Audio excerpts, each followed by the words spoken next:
Ang isa sa pinaka-kontrobersyal na extraterrestrial video ay sa wakas nasundan muli. Nagbalik sa mundo ng social media ang binansagang Skinny Bob Alien. Isang nilalang na payat ang katawan, sobrang laki ng ulo, manipis ang leeg at kulay itim ang mga mata, na di umano na-recover sa isang UFO crash site.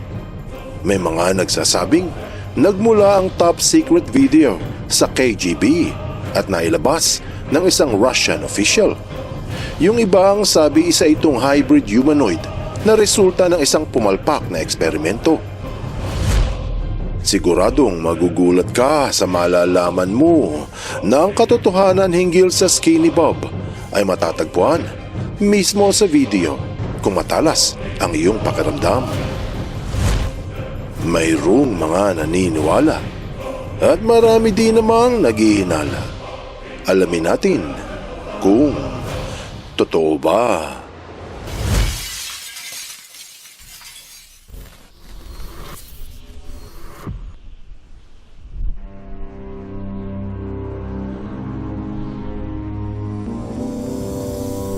Buwan ng Mayo taong 2011, biglang may lumabas sa YouTube na kakaibang video mula sa isang account na may pangalang Ivan0135. Hindi sinabi sa description kung saan bansa ginawa ang channel o anong klase ng mga uploads meron dito. Walang nakakakilala kung sino ang nasa likod ng account. Pero isang bagay ang sigurado, ang buong internet space ay matutunga nga sa kanyang isisiwalat. Sa 4 na uploads, makikita ang isang kakaibang nilalang na binansagang Skinny Bob. Dahil kasi napakapayat nito, malaki ang ulo at itim ang mga mata. Ayon sa ilang komento, ang footage daw ay galing sa top secret KGB archives ng USSR.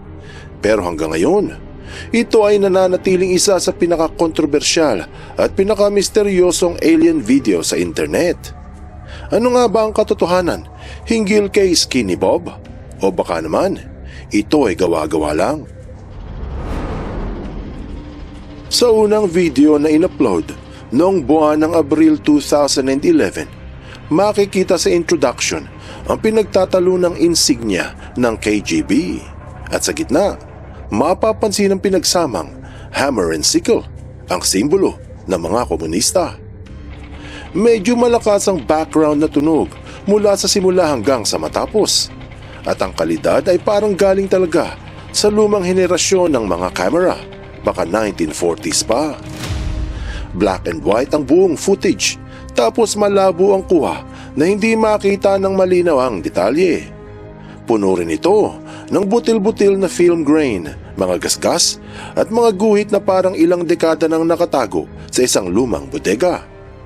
Ang kamera ay halos hindi gumagalaw at laging nakatutok lang. Pati ang liwanag sa video ay pabago-bago, habang ang galaw naman ay medyo putol-putol, gaya ng mga lumang pelikula noon. Pero, pelikula lang ba ito o tunay na buhay? Makikita ang kuha ng tila isang UFO na sinusubaybayan sa ibabaw ng bahay. May mga puno sa likuran at mga gusali. Sa sumunod na kuha, nasa ere na yung UFO. Ilang segundo pinakita ang tila isang alien na malaki ang ulo. Yung isa ay parang nasa lupa at nakahandusay at kino-close up ito paunti-unti. Nang lumabas ang unang video, nagulo ang mundo ng mga ET enthusiasts. Marami ang humabol sa kung sino itong channel na Ivan0135. Matapos ang ilang linggo, ikalawa ng Mayo, sinundan pa ng ilang upload mula sa channel.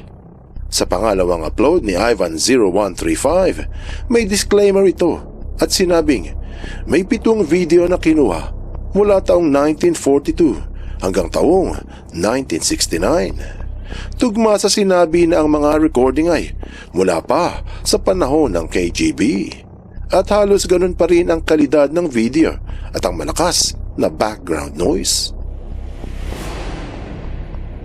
Sa simula ng pangalawang upload, may dinagdag itong disclaimer at sinabi na due to the importance of these documents, Maintain the anonymity of the sources.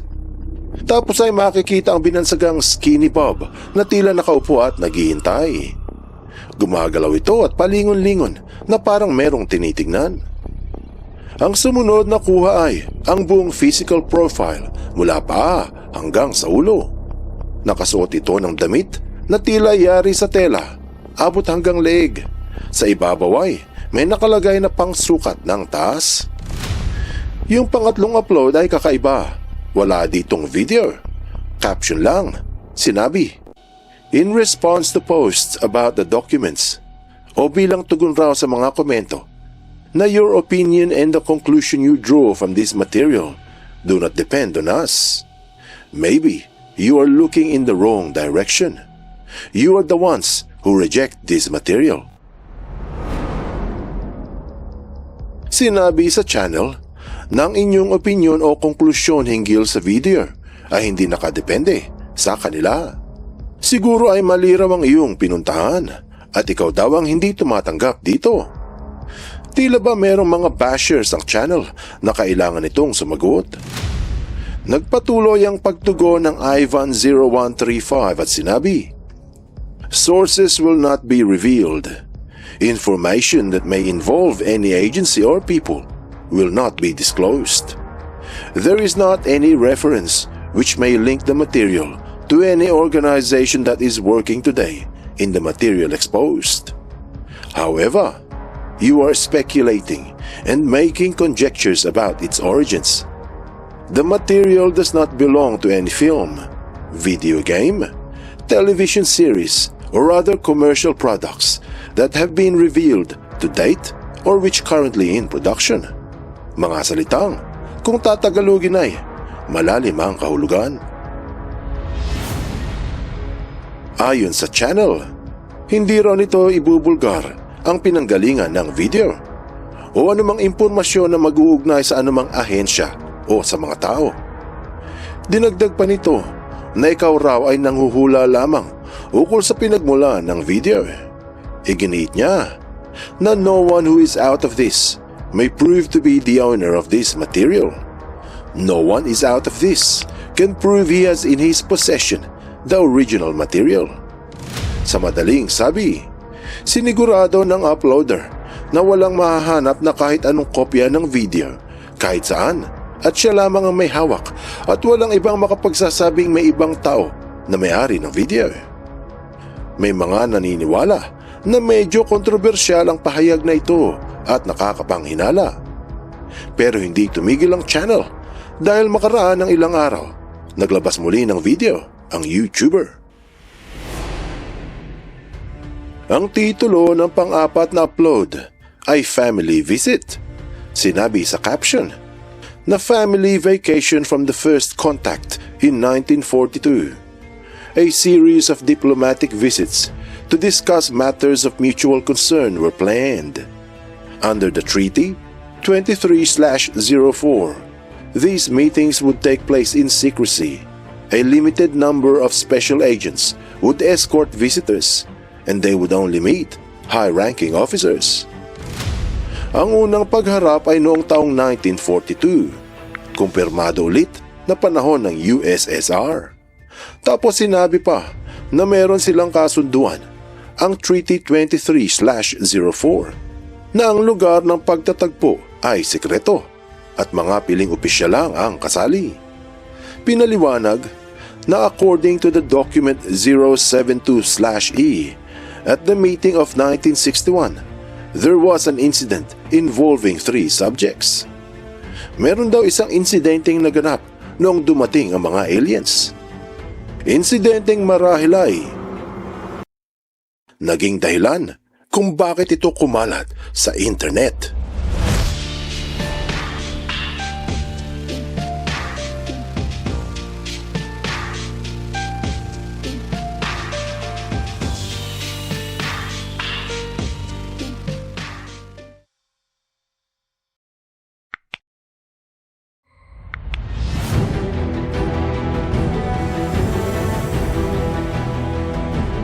Nagpatuloy ang caption at sinabi, due to the violation of the agreement by the officers at the military base when they discovered that their arrival was being filmed with a hidden device without their consent. Ganun pala, nalaman ng mga bisita na sila ay naire-record, bagay na hindi nila pinayagan. Sinabi rin na under the Treaty 23/04, the meetings would be confidential and filming or taking photographs would not be allowed. After the incident, the treaty was revised. Sa huli, binago ang kasunduan at mga kalakip sa treaty. Pinakita sa video ang ilang nilalang na nakasuot ng itim, abot hanggang leeg at naglalakad. Matapos lang ang ilang segundo, lumingon yung isa at humarap sa camera. Marahil ito yung sinasabing insidente na nilabag ang kasunduan kung saan ipinagbabawal ang pag-record. Mapapansin sa mga komento sa ilalim ng ilang videos na marami ang naghihintay sa susunod na upload. Pero silang lahat ay nabigo. Dahil matapos ang pang-apat na video, hindi na ito nasundan. Sa Reddit community, marami ang nagbigay ng kani-kanilang opinyon hinggil sa Skinny Bob alien. Pero lumipas ang ilang linggo, ilang buwan at taon, hindi na ito nasundan. Makalipas ang higit pa sa isang dekada, taong 2026, nagbalik si Skinny Bob. Pero hindi mga upload mula kay Ivan0135, ngayon kay channel na Cuticot. Hindi kagaya ni Ivan0135, binanggit sa description na mula sa USA ang bagong uploader. Subalit ang mga videos ay halos kagaya rin ng mga naunang Skinny Bob videos. Black and white, malabo ang kuha, puno ng film grain, mga gasgas at mga guhit. Mukhang iisa lang ang dalawang uploader. Mahigit isang dekada na ang lumipas mula nang lumabas ang Skinny Bob videos at ngayon ay nagbalik muli. Ang unang upload ay bago matapos ang buwan ng Mayo 2026. Pinakita ang malaking paoblong na UFO, yari sa metal at makinis. Nakasabay ito sa tabi ng isang helicopter habang nasa ere. Bago matapos ang maikling upload, naisingit sa loob ng ilang segundo ang alien na may tinuturong mga marka. Tapos ay nagbalik ulit ang lumilipad na UFO. Ang sumunod na video ay may ilang bahagi. Sa pambungad, makikita na nasa lupa na ang UFO. Tapos, mapapansin ang isang nilalang na nakahiga sa lupa at hindi gumagalaw. Yung sumunod na kuha ay naka-zoom in ang camera na may parang dugo sa gilid ng bibig. Tapos ilang eksena ng nilalang ang pinakita bago matapos ang video. Yung huling video na in-upload bago matapos ang buwan ng Hulyo 2026, pinakita naman ang loob ng isang sasakyan. Marahil ay ito ang loob ng malaking UFO.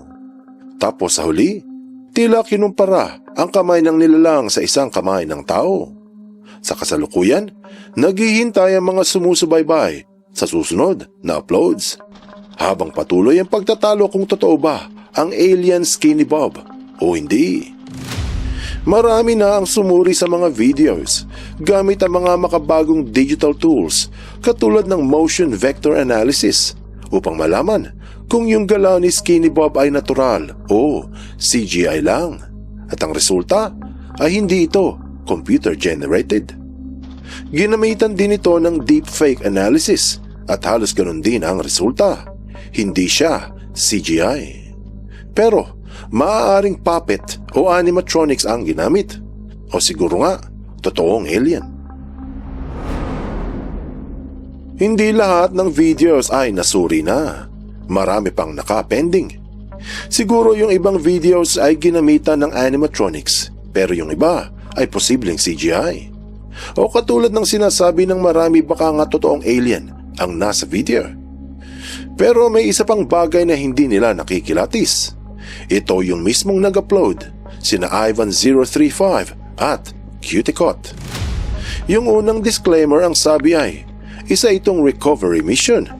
Pinakita pa yung nakahandusay na alien sa lupa at may duguan na isa. Tapos yung pang-apat sinabi na bumibisita lang at meron pang treaty o kasunduan na walang magre-record sa kanilang pagbisita. Ano ba talaga?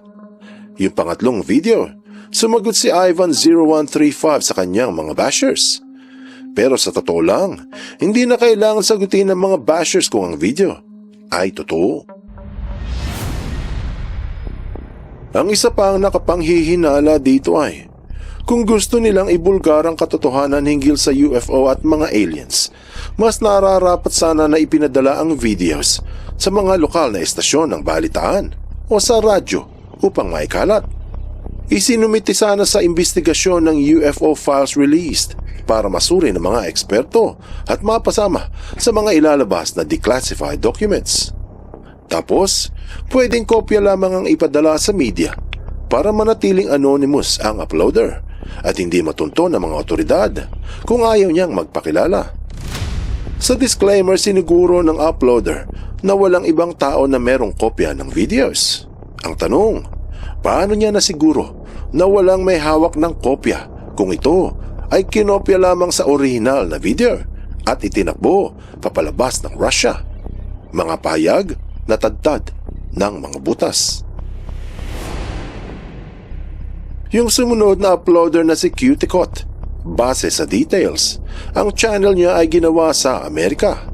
Hindi ito sa Russia nag-upload ng mga sumunod na videos ni Skinny Bob. Ganun naman pala, kung nasa Amerika na siya, mas mainam na ipadala niya ang mga top secret videos sa lahat ng malalaking media para ibulgar.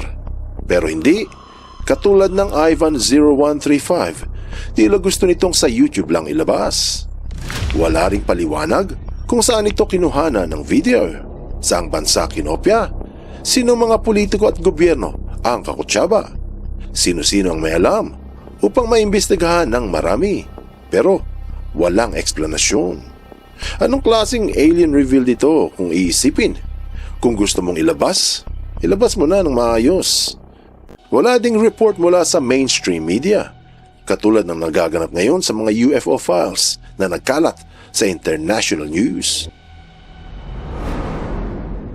Ano't ano pa man ang katotohanan, mukhang mananatiling misteryoso ang Skinny Bob alien sa YouTube dahil hindi marunong maglabas ng top secret files ang dalawang uploader. Puro disclaimer, walang paliwanag na ibinigay upang lubusang malaman ang katotohanan. Tapos, sumasagot pa sa mga bashers ng channel. Kung totoo ang video, hindi na kailangan mga tuwiran. May sumunod mang mga videos, baka ganun din. Walang detalyeng kalakip at hanggang spekulasyon lang ang mga manonood. Gayunpaman, marami ang naniniwala na lehitimo ang video. Siguro hintayin na lang natin ang resulta ng iba pang digital analysis para makumpirma na hindi talaga computer-generated ang UFO at hindi rin animatronics ang binansagang Skinny Bob alien. Anong aral ang mapupulot dito? Ang isa sa pinaka-kontrobersyal na extraterrestrial video ay nasundan muli, pero hindi lahat ay kumbinsido sa binansagang Skinny Bob alien. May mga nagsasabing nagmula ang top secret video sa KGB at nailabas ng isang Russian official. Yung ibang sabi ay isa itong hybrid humanoid na resulta ng isang palpak na eksperimento. Ano man ang totoo, mananatiling misteryoso ang mga videos ng Skinny Bob alien kung hindi ito maibubulgar ng maayos. Siguro ang aral dito ay the truth does not have variations. Buksan mo ang iyong isip at hayang lumalim pa ng lubusan ng iyong pangunawa sa mga kasaysayang kapupulutan ng maraming aral. Tandaan, katotohanan ng susi sa tunay na kalayaan.